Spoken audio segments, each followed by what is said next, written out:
খোলা বাজারে ডলারের দাম বাড়তে বাড়তে পৌঁছেছিল 128 টাকায়। এতে বৈদেশিক মুদ্রার বাজারে তৈরি হয় নতুন চাপ। এর মধ্যে ডলারের নতুন ক্রয় বিক্রয় দর ঘোষণা করল money changer association of Bangladesh MCAB। নতুন এই সিদ্ধান্ত অনুযায়ী এখন থেকে অনুমোদিত মানি এক্সচেঞ্জারগুলো প্রতি ডলার কিনবে 125 টাকা 50 পয়সায় আর বিক্রি করবে 126 টাকা 50 পয়সায়, অর্থাৎ কেনা ও বিক্রির মধ্যে ব্যবধান থাকবে মাত্র 1 টাকা। সোমবার MCAB'র কেন্দ্রীয় কার্যালয়ে সংবাদ সম্মেলনে নতুন এই দর ঘোষণা করে সংগঠনটির সভাপতি MS জামান। তিনি জানান, সংগঠনের ওয়েবসাইটের মাধ্যমে দেশের সব মানি চেঞ্জারদের নতুন বিনিময় হার জানিয়ে দেওয়া হচ্ছে।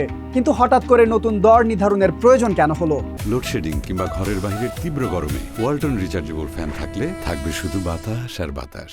সম্প্রতি খোলা বাজারে ডলারের দাম বেড়ে 128 টাকা পর্যন্ত উঠে যায়। পরিস্থিতি নিয়ন্ত্রণে মানি চেঞ্জারদের ওপর তদারকি বাড়ায় বাংলাদেশ ব্যাংক। এরপরই খোলা বাজারের জন্য নতুন এই দর ঘোষণা করা হলো। তবে MCAB'র দাবি, ডলারের বাজারে অনৈতিক কারসাজির জন্য মানি চেঞ্জারদের দায়ী করা ঠিক নয়। সংগঠনটির সভাপতি বলেছেন, মানি চেঞ্জার খাতের পরিধি সীমিত, তাই এই খাতের মাধ্যমে বড় ধরনের বাজার কারসাজির কোনো সুযোগ নেই। তিনি আরো বলেন, মানি চেঞ্জাররা মূলত বিদেশ ফেরত যাত্রী, প্রবাসী শ্রমিকের আনা নগদ বৈদেশিক মুদ্রার কেনাবেচা করে। তারা ইলেকট্রনিক বা ভার্চুয়াল মুদ্রা লেনদেন করে না, এমনকি সরাসরি প্রবাসী আয়ও তারা আনতে পারে না।